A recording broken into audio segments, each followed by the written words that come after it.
Hello बच्चों, क्या हाल चाल।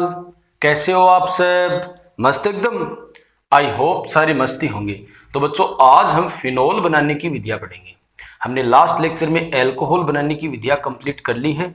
अगर वो लेक्चर आपने नहीं देखा है तो मैंने उसका लिंक डिस्क्रिप्शन में डाल दिया है, आप वहां से देख सकते हो। और साथ में बच्चों, इस चैप्टर के नोट्स भी मैंने डिस्क्रिप्शन में डाल दिए हैं, आप वहां से लिख सकते हो। तो आज का लेक्चर स्टार्ट करते हैं। मैं हूं रघुवीर सिंह कर्नावत और आप देख रहे हो RS कर्नावत ट्यूटोरियल्स। तो बच्चों, आज का अपना टॉपिक है फिनोल बनाने की विधियां। तो सबसे पहले हम फिनोल बनाने की औद्योगिक विधियां पढ़ेंगे। बच्चों, औद्योगिक विधियों का मतलब है कि फिनोल को बड़े पैमाने पर, लार्ज स्केल में, अधिक मात्रा में कैसे बनाया जाता है। तो पहले हम पढ़ेंगे औद्योगिक विधियां। औद्योगिक विधियां, ठीक है। तो औद्योगिक विधियों में सबसे पहले है क्लोरोबेंजीन से। तो हम क्लोरोबेंजीन से कैसे फिनोल बनाते हैं, ध्यान से आपको समझना है। तो बच्चों, पहले तो इस रिएक्शन की ट्रिक समझिए, उसके बाद इसका मैकेनिज्म भी करेंगे, ठीक है ना। तो ये अपनी क्लोरोबेंजीन हो गई, ठीक है। इसकी रिएक्शन हमें करवानी है सोडियम हाइड्रोक्साइड से, यानी कि कास्टिक सोडा से। और कंडीशन क्या होगी? 623 केल्विन तो टेम्परेचर होगा और लगभग 300 से 320 एटीएम प्रेशर होगा। अब देखो ट्रिक क्या है, यहां से हाइड्रोजन निकाल लो, यहां से क्लोरीन निकाल लो, तो HCl बाहर हो गया। अब ये ONA बच गया ना, तो ये रिंग के ऊपर लगा दो सीधा, ठीक है। तो ये हमने ONA रिंग के ऊपर लगा दिया। तो इसका नाम क्या है? फिनोल से H निकल जाता है तो फिनोक्साइड बनता है, तो ये सोडियम फिनोक्साइड है। तो ये हो गया सोडियम फिनोक्साइड, ठीक है। अब इसका अम्लीकरण कर दो बच्चों। तो देखो, यहां से सोडियम और यहां से क्लोरीन, तो यानी कि NaCl तो बाहर हो जाएगा और ये H जुड़ जाएगा। तो बच्चों, ये तो हो गई ट्रिक, ठीक है। तो ये अपना फिनोल बन गया। अब इसकी क्रियाविधि देखिए, ध्यान से आपको समझना है, ठीक है। तो देखो, क्लोरोबेंजीन को ऐसे बनाइए आप, ये क्लोरोबेंजीन, और ये आपने क्षार ले रखा है। अब देखो, क्षार क्या करता है बच्चों? H+ को ग्रहण करता है ना, तो हम डायरेक्ट इसको ऐसे ही लिखेंगे। देखो, ये OH- लेंगे, ठीक है। क्षार ले रखा आपने तो ये OH- देगा। अब देखो, यहां पर हाइड्रोजन होगा, वैसे है तो सभी जगह, लेकिन ये हाइड्रोजन हमें निकालना है, इसलिए हमने ये शो कर दिया। तो बच्चों, ये जो क्षार है वो इस H+ को ग्रहण करेगा कि नहीं करेगा? तो ये OH- और ये H+ यहां से H2O बाहर हो जाएगा, ठीक है। अब इस बॉन्ड के दोनों इलेक्ट्रॉन इस कार्बन के पास ही तो रहेंगे, है ना, क्योंकि यहां से H+ निकला है बच्चों, तो बॉन्ड के दोनों इलेक्ट्रॉन इस कार्बन के पास रहेंगे। तो देखो क्या बन गया आपके पास। तो बच्चों, ये अपनी रिंग हो गई, ये क्लोरीन, और इस बॉन्ड के दोनों इलेक्ट्रॉन इस कार्बन के पास। अब देखो, इसके पास एक इलेक्ट्रॉन एक्स्ट्रा हो गया ना, क्योंकि बॉन्ड में एक इलेक्ट्रॉन तो इसका खुद का था और एक हाइड्रोजन का था, तो हाइड्रोजन वाला इलेक्ट्रॉन एक्स्ट्रा हो गया, इसलिए मैंने यहां पर -4 लगा दिया। अब बच्चों, क्या होगा जब ये दो इलेक्ट्रॉन यहां पर बॉन्ड बनाएंगे, तो कार्बन के देखो 5 बॉन्ड हो गए। देखो, 1 2 3, एक नया बन गया 4, और ये 5, तो कार्बन के 5 बॉन्ड हो गए। तो 5 नहीं बन सकते, इसलिए ये यहां से हैलोजन, आपको पता है कि हैलोजन अवशिष्ट समूह होता है, निकलने वाला होता है, तो ये हैलोजन यहां से निकल गया और आपके पास देखो क्या बन गया। तो देखो, ये देखो, तो यहां पर 3 बॉन्ड बन जाएंगे ना। तो बच्चों, इसको बोलते हैं बेंजाइन। क्या बोलते हैं? बेंजाइन बोलते हैं, ठीक है। अब देखो क्या होगा, आपने क्षार ले रखा है। क्या ले रखा है बच्चों? क्षार ले रखा है। तो देखो, ये जो बेंजाइन है ना, ये बहुत ही अस्थायी है, अनस्टेबल है। अब होगा क्या कि इस बॉन्ड के इलेक्ट्रॉन आगे वाले कार्बन पर शिफ्ट होंगे, तो बच्चों यहां पर -4 जाएगा और यहां पर +4 जाएगा, और आपको पता है कि प्लस पर तो ये आक्रमण कर ही देगा, यानी कि ये वाला OH यहां पर जुड़ गया। तो क्या बन गया आपके पास? ध्यान से बच्चों आपको समझना है। तो देखो, ये बॉन्ड ऐसा कैसा, ये ऐसा कैसा, और यहां पर जुड़ गया OH, और इस बॉन्ड के 2 इलेक्ट्रॉन आ गए ना, एक एक्स्ट्रा आया है तो ये माइनस, क्योंकि देखो इस बॉन्ड के 2 इलेक्ट्रॉन आ गए तो -4 तो आएगा ही, एक इलेक्ट्रॉन तो इस कार्बन का खुद का था। अब बच्चों ध्यान रखो, ऑक्सीजन पर माइनस रह सकता है लेकिन कार्बन पर कभी भी माइनस नहीं रह सकता, क्योंकि कार्बन कम विद्युत ऋणात्मक तत्व है, कम पावरफुल है, इसलिए ये जो हाइड्रोजन है वो कार्बन पर आकर के लग जाएगा, क्योंकि ऑक्सीजन तो अपने ऊपर माइनस को रख सकता है क्योंकि ऑक्सीजन तो पावरफुल होता है, ऑक्सीजन की विद्युत ऋणात्मकता ज्यादा होती है। तो अब क्या होगा बच्चों, ध्यान से आपको समझना है। तो देखो होगा कुछ यूं कि ये ऑक्सीजन पर माइनस आ जाएगा और ये हाइड्रोजन यहां पर लग जाएगा, समझ गए ना, ये वाला हाइड्रोजन यहां पर लग जाएगा, तो उसे शो करने की जरूरत नहीं है। अब होगा कुछ यूं बच्चों, आपने OH माइनस ले रखे हैं तो आपके पास तो ये NaOH है, तो Na प्लस भी सिंपल सी बात है होगा, तो ये Na प्लस इसके लग जाएगा, तो ये बन गया सोडियम फिनॉक्साइड। क्या बन गया बच्चों, सोडियम फिनॉक्साइड, ठीक है ना। अब इसका अम्लीकरण करवा दो, ठीक है, तो अम्ल H प्लस देता है बच्चों, क्या देता है H प्लस, तो ये माइनस इस पर आक्रमण कर देगा, यानी कि कहने का मतलब H इससे जुड़ जाएगा और ये Cl किससे जुड़ जाएगा, Na प्लस से, तो NaCl तो बाहर हो गया और आपका फिनोल बन गया। ठीक है बच्चों, तो आप समझ गए होंगे, तो ये आपके पास फिनोल बन गया। ठीक है, अब दूसरी औद्योगिक विधि करेंगे हम, क्यूमीन से फिनोल बनाएंगे बच्चों। तो बच्चों नेक्स्ट औद्योगिक विधि है क्यूमीन द्वारा, क्यूमीन से हम फिनोल बनाएंगे। तो बच्चों आइसोप्रोपाइल बेंजीन को क्यूमीन कहते हैं। तो देखो,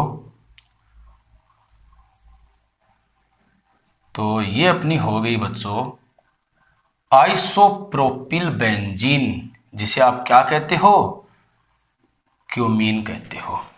तो इससे अल्कोहल कैसे बनता है बच्चों, ध्यान से समझना है। तो पहले तो हम लेंगे बच्चों ऑक्सीजन, तो इससे बनेगा क्यूमीन हाइड्रोपेरोक्साइड। क्या बनेगा बच्चों, क्यूमीन हाइड्रोपेरोक्साइड। तो हम इसकी क्रिया विधि करेंगे, तो आपको टेंशन लेने की बिल्कुल भी जरूरत नहीं है। तो देखो ये तो हो गई, देखो दो ऑक्सीजन आपस में जुड़े हुए होना बच्चों, तो उसे पेरोक्साइड कहते हैं। जब दो ऑक्सीजन आपस में जुड़े हुए हैं, पेरोक्साइड, सिंगल बॉन्ड द्वारा याद रखना कि जब दो ऑक्सीजन सिंगल बॉन्ड से जुड़े हो तो वो पेरोक्साइड है। एक तरफ क्यूमीन है, एक तरफ हाइड्रोजन है, तो इसका नाम क्या हो गया, क्यूमीन हाइड्रोपेरोक्साइड। आ गई बात समझ में, क्यूमीन हाइड्रोपेरोक्साइड। अब इसका हम अम्लीकरण करते हैं बच्चों, तनु अम्ल लेते हैं, ठीक है, तो आपके पास क्या बनेगा, फिनोल बन जाएगा, ठीक है ना। और साथ में बच्चों एसीटोन बनता है, क्या बनता है, एसीटोन, ठीक है। तो ये तो आपका फिनोल हो गया, एसीटोन। तो बच्चों अब देखो इसकी क्रिया विधि करते हैं। तो सबसे पहले क्यूमीन देखते हैं कि क्यूमीन कैसे बनती है। तो बच्चों देखो, जब आप बेंजीन का फ्रीडल क्राफ्ट एल्किलीकरण कर दोगे, यानी कि बेंजीन से एल्किल समूह का जुड़ना ही क्या कहलाता है, फ्रीडल क्राफ्ट एल्किलीकरण।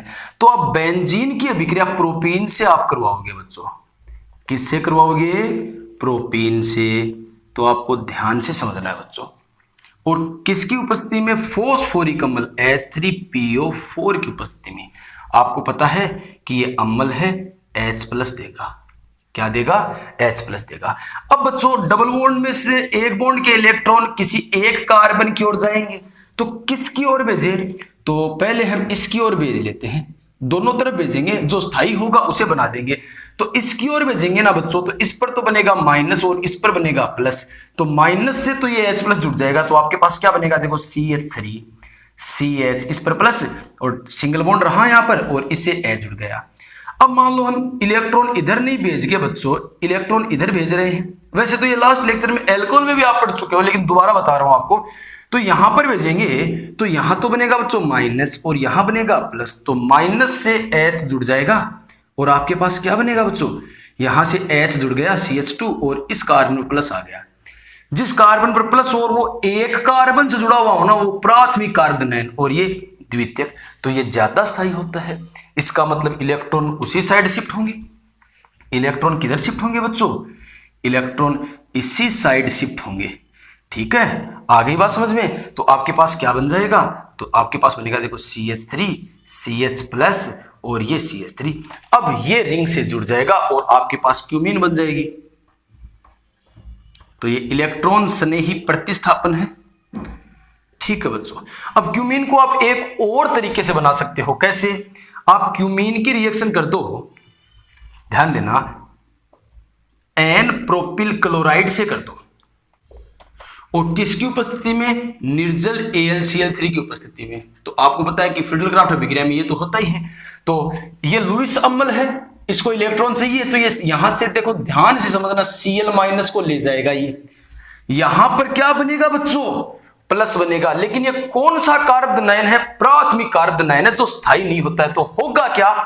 यहां से एक हाइड्रोजन बॉन्ड के दोनों इलेक्ट्रॉन, देखो ये मैंने इलेक्ट्रॉन बनाए हैं ऐसे, बॉन्ड के दोनों इलेक्ट्रॉन लेकर के यहां चिपक जाएगा। तो आपके पास कौन सा कार्बोनाइन बन जाएगा? द्वितीय कार्बोनाइन बन जाएगा। इसको हम हाइड्राइड स्थानांतरण करते हैं, जो हमने अल्कोहल में भी पढ़ा है। अब ये रिंग से चिपकेगा या नहीं चिपकेगा? तो ऐसे हम दो तरीके से क्यूमीन को बना सकते हैं। तो बच्चों ये क्यूमीन तो बन गई। अब क्यूमीन से ये कैसे बनता है वो पढ़ते हैं, तो आपको ध्यान से समझना है। देखो अब बच्चों क्यूमीन से ये कैसे बनता है, तो ये तो एकदम सिंपल है। देखो तो ये तो अपनी हो गई क्यूमीन। आपको क्यूमीन को ऐसे बनाना है बच्चों, ठीक है, और ये O2, ठीक है। तो बॉन्ड को बीच में से तोड़ दो कि बॉन्ड का एक इलेक्ट्रॉन इसके पास, एक इलेक्ट्रॉन इसके पास, यानी कि मुक्त मूलक बना दो बच्चों। यहां पर भी एक इलेक्ट्रॉन हाइड्रोजन के पास और एक इलेक्ट्रॉन बच्चों कार्बन के पास। तो बनेगा क्या? देखो ये कार्बन, ये CH3, ये CH3, और इस कार्बन पर इलेक्ट्रॉन और साथ में हाइड्रोजन पर, और ऑक्सीजन के बीच में एक बॉन्ड रहा है, इसके पास इलेक्ट्रॉन और इसके पास इलेक्ट्रॉन, यानी कि ये और ये इलेक्ट्रॉन बॉन्ड बना लेंगे और ये और इलेक्ट्रॉन बॉन्ड बना लेंगे, यानी कि आपके पास अब बच्चों क्यूमीन हाइड्रोपेरोक्साइड बन गया है। ये कार्बन इस ऑक्सीजन से जुड़ गया, ठीक है ना, और ये ऑक्सीजन इस ऑक्सीजन से जुड़ा हुआ है, और ये ऑक्सीजन इस हाइड्रोजन से जुड़ गया। आ गई बात समझ में? तो ये क्यूमीन हाइड्रोपेरोक्साइड बन गया। अब बच्चों इसका अम्लीकरण करते हैं। क्या करते हैं? अम्लीकरण। अम्लीकरण करने का मतलब प्रोटोनन हो जाएगा, प्रोटॉन जुड़ जाएगा। कहां जुड़ेगा? देखो ये H+ हो गया। आपको पता है कि ऑक्सीजन के पास कितने लोन पेयर होते हैं? 2 लोन पेयर होते हैं। तो ये लोन पेयर आप अपना लोन पेयर इसे डोनेट करेगा, यानी कि इस ऑक्सीजन का प्रोटोनन हो गया, और क्या बन गया? अब आपको ध्यान से समझना है बच्चों, ध्यान से समझना है। तो ये कार्बन, ये CH3, ये CH3, ये O और इससे 2H।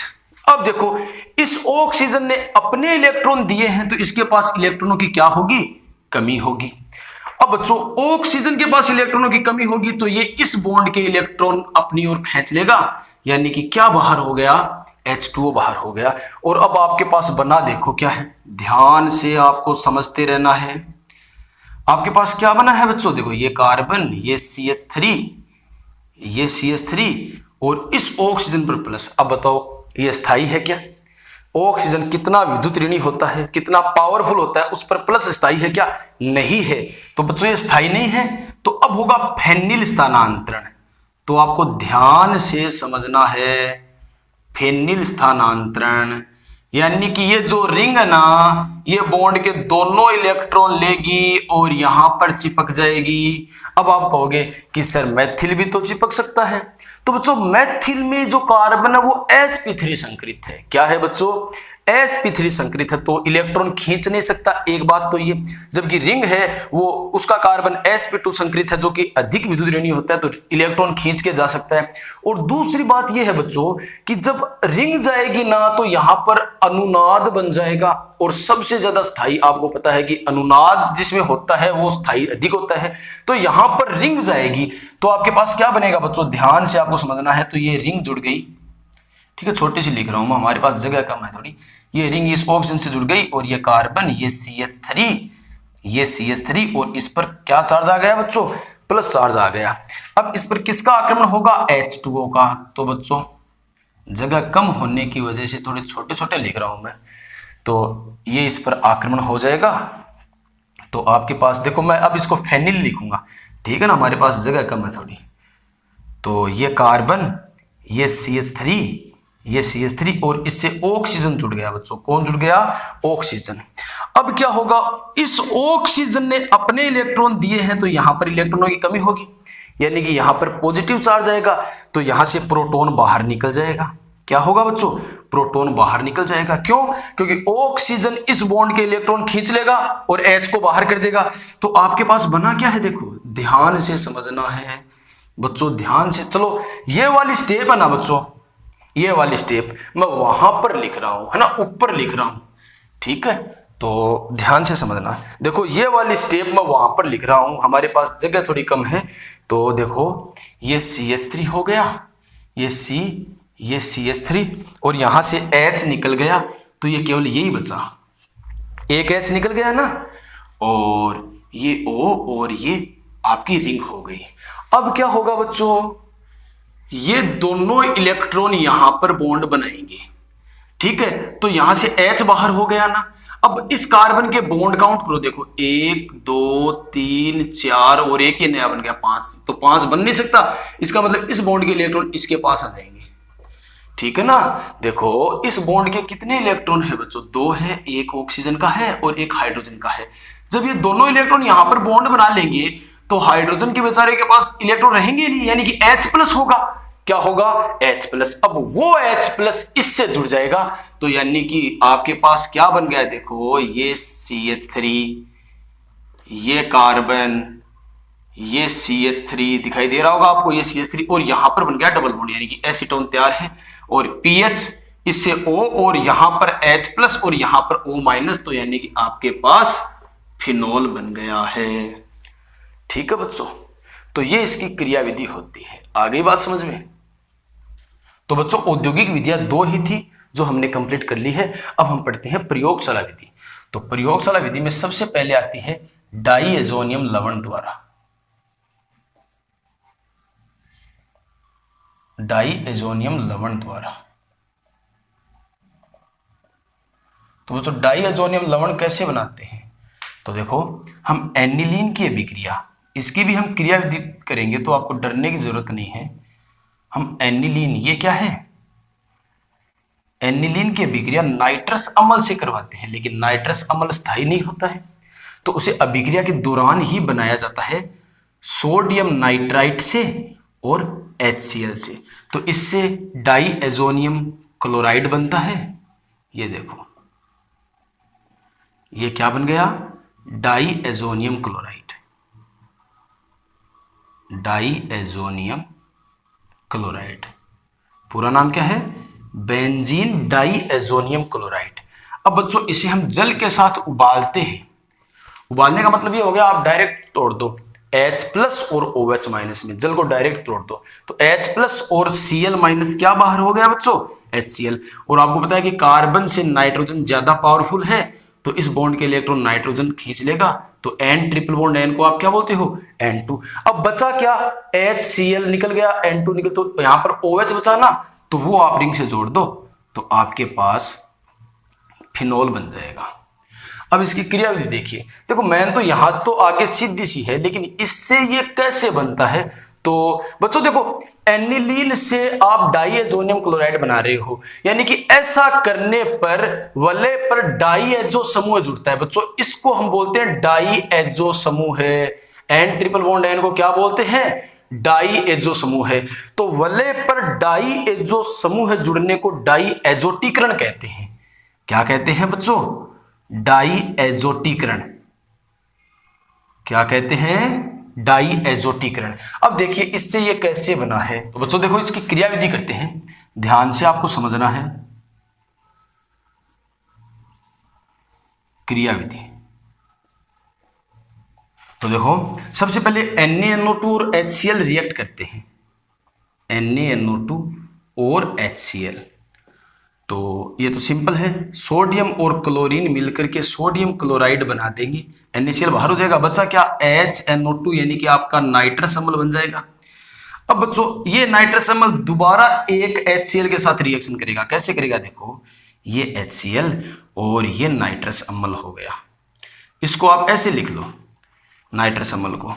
तो देखो ऑक्सीजन के पास लोन पेयर होते हैं और ये HCl प्रोटॉन देगा, यानी कि इसका आक्रमण यहां पर हो जाएगा। तो देखो क्या बनेगा? देखो ये OH हो गया, इससे एक H और जुड़ गया, ठीक है, N डबल बॉन्ड O। अब इस ऑक्सीजन ने अपने इलेक्ट्रॉन इस हाइड्रोजन को दिए हैं, तो इस पे इलेक्ट्रॉनों की कमी हो जाएगी। ठीक है, अब क्या होगा, ये ऑक्सीजन इस बॉन्ड के इलेक्ट्रॉन ले लेगा, यानी कि यहां से क्या बाहर हो जाएगा बच्चों, H2O बाहर हो जाएगा। या फिर आप इसको डायरेक्ट याद रख लो ना कि ये OH और ये H क्या बाहर, H2O। अब बचा क्या आपके पास, NO बचा, क्या बचा, NO, और साथ में क्या, Cl माइनस। तो इतनी बात क्लियर। अब बच्चों क्या होगा कि एनिलीन आएगी क्रिया विधि के दौरान।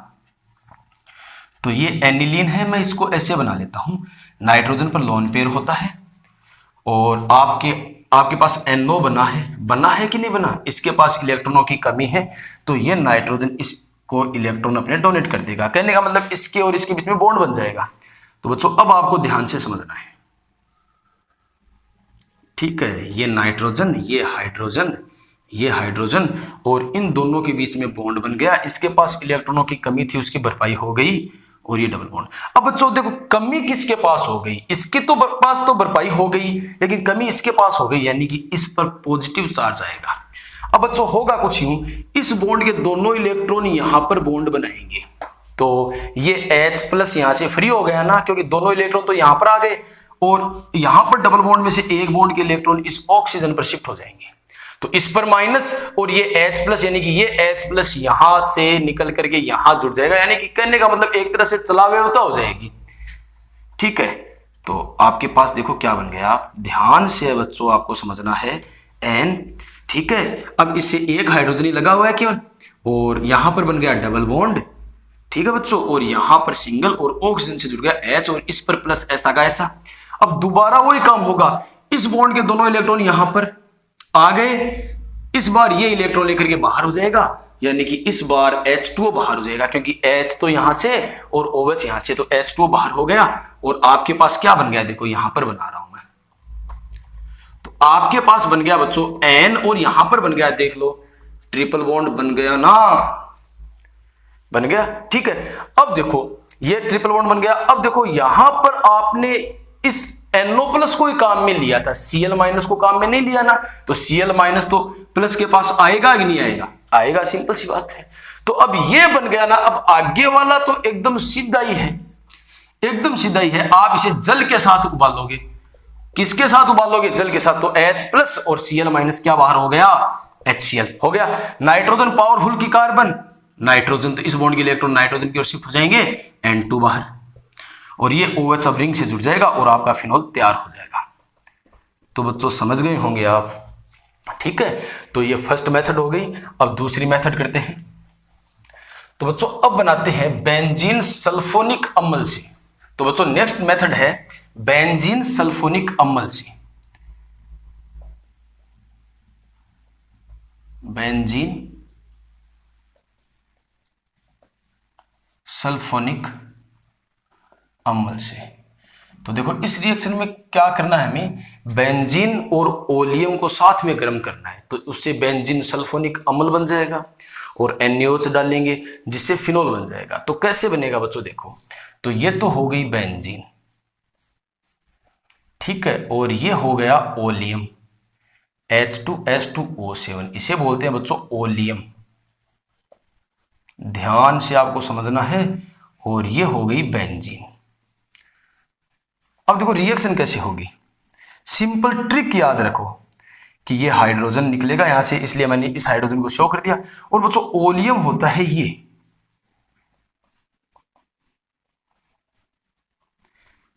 इसे डाई सल्फ्यूरिक अम्ल भी बोलते हैं। तो यहां से देखो इसको बाहर कर दो, यानी कि देखो H2SO4 बाहर हो जाएगा। अब ये SO3, देखो SO3H जुड़ जाएगा रिंग से, तो ये लो आपका बेंजीन सल्फोनिक अम्ल तैयार हो गया है। क्या तैयार हो गया बच्चों, बेंजीन सल्फोनिक अम्ल।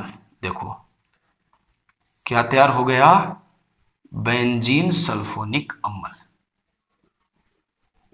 तैयार हो गया। अब देखो NaOH डालेंगे, ठीक है, तो NaOH क्या करेगा, तो बच्चों ये तो देखो क्षार है और ये अम्ल है, यानी कि H2O यहां से क्या बाहर हो गया, H2O, ये सोडियम लग गया, तो अब आप एक बात याद रखना, देखो कि जब अम्ल से H निकल जाता है ना तो एट लगाते हैं। जैसे फॉर्मिक अम्ल H निकल गया फॉर्मेट, एसिटिक अम्ल H निकल गया एसीटेट। ऐसे बेंजीन सल्फोनिक अम्ल है, H निकल गया तो इसका नाम हो गया बेंजीन सल्फोनेट, और सोडियम लग गया तो इसका नाम है sodium benzene sulphonate, sodium benzene sulphonate. ठीक है। अब बच्चों इसके साथ हमें दो NaOH की रिएक्शन और करनी है। ठीक है, अब ये रिएक्शन कैसे करनी है आपको ये समझना है। तो दो NaOH ऐसे रिएक्ट करेंगे, एक NaOH और ये दूसरा NaOH। बच्चों क्या बाहर हो गया, H2O। ठीक है, H2O बाहर हो गया ना। अब देखिए जरा क्या बाहर हो गया, ये सोडियम और ये पूरा क्या बाहर हो गया, Na2SO3। क्या बाहर हो गया, Na2SO3। अब बचा क्या है, एक तो रिंग बची है बच्चों। अरे क्या बची है, रिंग। और क्या बचा है, ONA, यानी कि सोडियम फिनोक्साइड बन गया। क्या बन गया, सोडियम फिनोक्साइड। अब कुछ नहीं है, इसका अम्लीकरण करवा दीजिए आप। तो अम्लीकरण करवाने का मतलब क्या होता है, प्रोटॉन जुड़ना। ठीक है बच्चों, या फिर HCl ले लो ना, तो यहां से NaCl बाहर हो जाएगा और ये H यहां पर जुड़ जाएगा तो आपके पास फिनोल बन जाएगा। तो इस टाइप से आप ट्रिक याद रखोगे। ठीक है ना। तो यहां पर OH लगाओ चाहे यहां पर, एक ही बात है। आगे बात समझ में। अब बच्चों देखो नेक्स्ट मेथड करते हैं। तो बच्चों नेक्स्ट मेथड है सैलिसिलिक अम्ल के सोडियम लवण द्वारा, कहने का मतलब सोडियम सैलिसिलेट द्वारा। ठीक है, तो देखो ये हो गया सैलिसिलिक अम्ल, इसका हमें क्या लेना है, सोडियम लवण। तो ये लो सोडियम। ठीक है, तो अम्ल से H हटाते हैं तो 8 लगाते हैं, तो सैलिसिलिक अम्ल था ये सैलिसिलेट हो गया और सोडियम लग गया तो इसका नाम क्या हो गया बच्चों, सोडियम सैलिसिलेट। इसे बच्चों हम गर्म करते हैं सोडा लाइम के साथ। किसके साथ गर्म करते हैं, सोडा लाइम के साथ गर्म करते हैं। आगे बात समझ में, किसके साथ गर्म करते हैं, सोडा लाइम। सोडा लाइम क्या होता है बच्चों, NaOH और CaO का मिश्रण होता है। 3 भाग NaOH के और 1 भाग CaO का, कैल्शियम ऑक्साइड का। ठीक है, होगा क्या, एक NaOH तो इसके साथ रिएक्शन करेगा और एक NaOH इसके साथ रिएक्शन करेगा। तो इसके साथ जो रिएक्शन करेगा वो देख लो बच्चों, क्या बाहर देखो, क्या बाहर, Na2CO3। बस ट्रिक याद रखनी है, एक NaOH इसके साथ रिएक्शन करेगा तो देखो ये OH और ये H, तो क्या बाहर, H2O। ये OH और ये H, क्या बाहर, H2O। तो ऊपर वाले ऑक्सीजन से तो ये सोडियम लग गया, यहां पर देखो क्या बाहर, Na2CO3। तो क्या बाहर, Na2CO3, यानी कि आपके पास अब क्या बन गया, फिनोक्साइड बन गया। क्या बन गया बच्चों, फिनोक्साइड। क्यों, क्योंकि यहां से सोडियम जुड़ गया ना। अब इसका अम्लीकरण करवा दो, ये लो, तो NaCl बाहर हो जाएगा और आपके पास फिनोल बन जाएगा। तो एकदम सिंपल है। एक बच्चों हम ग्रिग्नार्ड अभिकर्मक से भी बना सकते हैं, ग्रिग्नार्ड अभिकर्मक से। तो इसकी भी आप ट्रिक याद रख लो। ठीक है ना। तो ये तो देखो रिंग हो गई, ये मैग्नीशियम और ये ब्रोमाइड, तो ये RMgX। ठीक है, R की जगह AR है, यानी कि एरोमेटिक रिंग है, तो इसे बोलेंगे फेनिल मैग्नीशियम ब्रोमाइड। अब देखो बच्चों क्या होगा, इसको एयर की प्रेजेंस में ट्रीट करवाएंगे ना, यानी कि एयर लेंगे ना। हाफ O2 का मतलब एक ऑक्सीजन होता है, हाफ O2 का मतलब क्या होता है, एक ऑक्सीजन। तो इस एक ऑक्सीजन को बीच में बिठा दो यहां पर, सिंपल याद रखो। तो ये आपके पास बन गया देखो MgBr। अब इसका अम्लीय जल अपघटन कर दो, तो आपको पता है ये माइनस और ये प्लस, माइनस से तो H जुड़ जाएगा, सिंपल याद रखो। ये इस माइनस से ये H जुड़ गया ना। अब देखो Mg से OH, क्योंकि जल अपघटन का मतलब है H प्लस और OH माइनस आपको जोड़ने हैं। तो ये लो Mg से Br जुड़ा हुआ है और ये क्या जुड़ गया, OH। अब बच्चों नेक्स्ट लेक्चर में हम एल्कोहल और फिनोल के भौतिक गुणधर्म पढ़ेंगे।